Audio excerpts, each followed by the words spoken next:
बिस्मिल्लाहिर्रहमानिर्रहीम, अस्सलामु अलैकुम। हकाइक टाइम्स के साथ मैं हूं सना हुसैन। चलते हैं खबरों की जानिब। वज़ीर आज़म की सऊदी वली अहद से मुलाकात, मुकम्मल यकजहती और भरपूर हिमायत का इरादा। वज़ीर आज़म मोहम्मद शहबाज शरीफ की मुमलिकत सऊदी अरब के वली अहद और वज़ीर आज़म शहजादा मोहम्मद बिन सलमान बिन अब्दुल अजीज़ आल सऊद से मुलाकात के मौके पर नायब वज़ीर आज़म और वज़ीर ख़ारजा सेनेटर मोहम्मद इसहाक डार और चीफ ऑफ आर्मी स्टाफ और chief of defence forces field marshal Syed Asim Munir भी मौजूद थे। मुलाकात के आगाज़ में वज़ीर आज़म मोहम्मद शहबाज शरीफ ने क़ादिमुल हरमैन अल शरीफैन शाह सलमान बिन अब्दुल अजीज़ आल सऊद के लिए नेक तमन्नाओं का इजहार किया और पाकिस्तान के लिए मुमलिकत सऊदी अरब की तवील मुद्दती हिमायत पर गहरी सताइश का इजहार किया। वज़ीर आज़म ने इन आज़माइशी हालात में मुमलिकत सऊदी अरब के साथ पाकिस्तान की मुकम्मल यकजहती और भरपूर हिमायत का इरादा किया। दोनों रहनुमाओं के दरमियान खत्ते में हालिया पेशरफ पर तफसीली तबादला ख्याल हुआ और इस बात पर इत्तफाक किया गया कि खत्ते में अमन और इस्तेहकाम के फ़रोग़ के लिए मुश्तरका तौर पर काम जारी रखा जाएगा।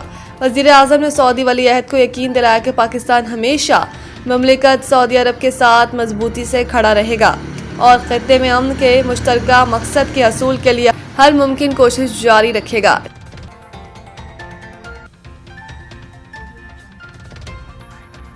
ईरान के इसराइल और अमेरिका के अड्डों पर बमबारी। इराक में जंगजुओं ने अमेरिकी तैयारा मार गिराया। नए सुप्रीम लीडर मुश्तबा खामनाई के बयान के बाद ईरान ने इसराइल पर शदीद बमबारी करते हुए तेल अवीव के मरकज़ और अमेरिकी फौज के अड्डों को निशाना बनाया, जिसमें कम से कम 200 से 19 जख्मी हो गए। इराक में अमेरिकी जंगी तैयारा गिरने पर अमेरिका को बड़े नुकसान का सामना करना पड़ा। तैयारे में सवार तमाम अफराद हलाक हो गए। गैर मुल्की मीडिया के मुताबिक ईरानी हमलों के बाद इसराइल के बिन गोरियान एयरपोर्ट पर अफरा तफरी मच गई। अफरा तफरी के दौरान एयरपोर्ट पर मौजूद अफराद ने काउंटर पर खड़े अमले से हाथापाई की और चीजें फेंकी। जवाब में अमले ने भी चीजें फेंकना शुरू कर दी। सऊदी वजारत दिफा के तर्जुमान के मुताबिक ड्रोन वस्ती और मशरिकी इलाकों, रियाद के मगरिब और अल खरज में तबाह किए गए। सऊदी हुक्काम के मुताबिक मुख्तलिफ हमलों की लहर में अब तक मजमूई तौर पर 22 ड्रोन तबाह किए जा चुके हैं। इससे कबल वजारत दिफा ने 14 ड्रोन मार गिराने की इत्तला दी थी। ईरान ने अमेरिका के तैयारा बरदार इब्राहिम लिंकन पर भी मिसाइलों से हमला कर दिया। पासदारान इनकलाब का कहना है कि मिसाइल हमलों से एयरक्राफ्ट कैरियर इब्राहिम लिंकन को नुकसान पहुंचा है।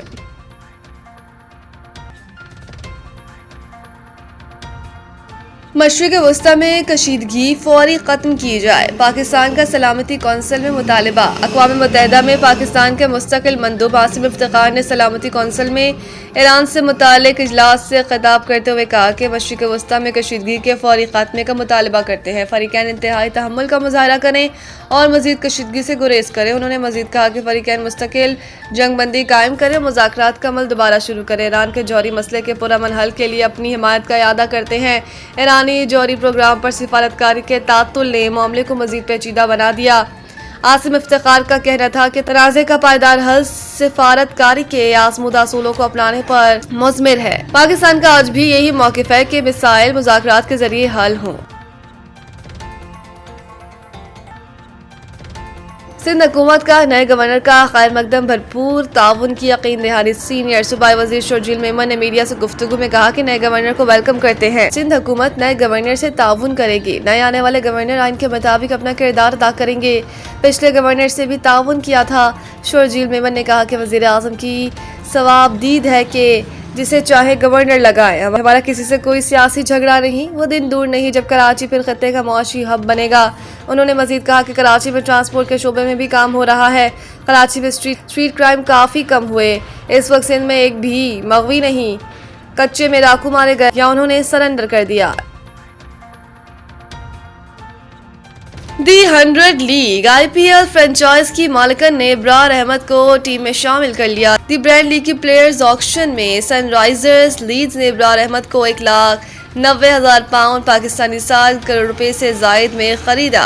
इब्रार अहमद इस टूर्नामेंट में किसी भारतीय मलकियत वाली टीम के साथ मुआहदा करने वाले पहले पाकिस्तानी खिलाड़ी बन गए हैं। नीलामी में कबल या कयास सराया ज़ेर गर्दिश थी कि IPL से मुंसलिक मालिकान पाकिस्तानी खिलाड़ियों को मुंतखब नहीं करेंगे। ताहम टीम के हेड कोच डेनियल वचोरी ने इन खदशात को मुस्तरद करते हुए कहा कि टीम ने सिर्फ कारकर्दगी और ज़रूरत को मद्देनजर रखकर खिलाड़ियों का इंतखाब किया। उन्होंने बताया कि इब्तदाई तौर पर इंग्लैंड के लीग स्पिनर आदिल रशीद को हासिल करने की कोशिश की गई, लेकिन नाकामी के बाद गैर मुल्की स्पिनर्स की तलाश शुरू कर दी गई। डेनियल वेटोरी के मुताबिक इस फहरिस्त में बांग्लादेश के रशाद हुसैन और पाकिस्तान उस्मान तारिक भी शामिल थे। ताहम बिलाखिर इब्रार अहमद को मुंतखब किया गया।